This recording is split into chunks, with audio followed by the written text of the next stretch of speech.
Selamat malam penggemar catur dunia, kali ini kami mempersembahkan pertandingan catur abadi dari Grandmaster Amerika Serikat, Nicolas Rossolimo. Pertandingan keren ini diawali dengan permainan Gioco Piano.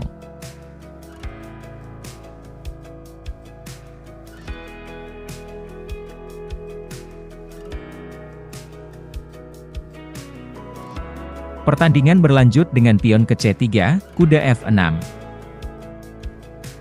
Pion putih D4. Pion pukul pion, dibalas dengan pion pukul pion. Luncur melakukan skak ke B4, ditutup dengan luncur ke D2.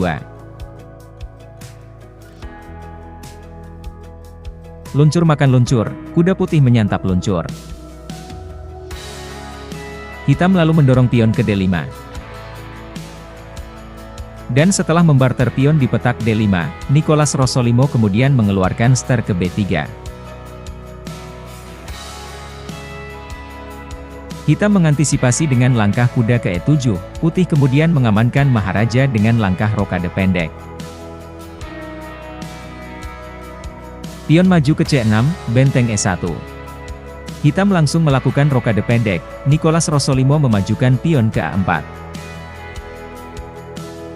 Pion hitam B6, kuda putih merangsek maju ke E5. Luncur bergerak ke B7, pion putih A5. Benteng hitam C8, kuda melompat ke E4. Hitam lalu menggerakkan ster ke C7, pion putih menyerang luncur. Dan setelah luncur hitam menghindar ke A8, Nicolas Rossolimo langsung memindahkan ster ke sayap raja. Ster putih meluncur ke H3.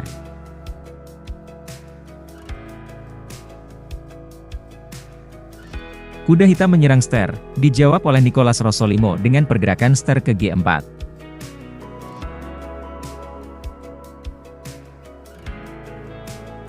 Hitam merespon dengan langkah kuda ke D5, Nicolas Rossolimo lalu menempatkan benteng ke A3. Hitam memarkirkan kuda ke petak E6, dibalas dengan luncur makan kuda. Pion hitam pukul luncur, disambut dengan manuver kuda putih ke F6. Skak. Dan setelah sang Maharaja hitam terpaksa mojok ke H8, pada posisi ini ternyata Nicolas Rossolimo menemukan sebuah langkah spektakuler yang sangat mengejutkan.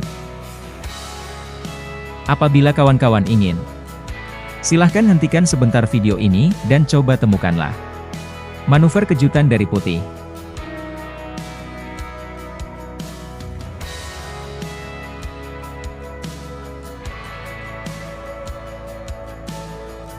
Pada posisi ini, ternyata Nicolas Rossolimo mengorbankan ster. Ster putih bermanuver ke petak G6.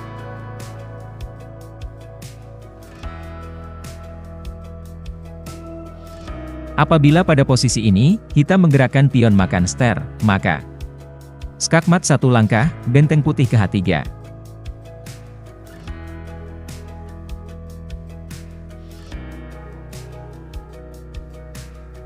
Atau, bagaimana jika pada posisi ini hitam menggerakkan pion yang lain untuk menyantap ster, maka akan dibalas dengan manuver kuda makan pion di G6. Skak. Pion hitam dipaksa makan kuda, akan langsung berurusan dengan aksi benteng putih ke H3. Skakmat.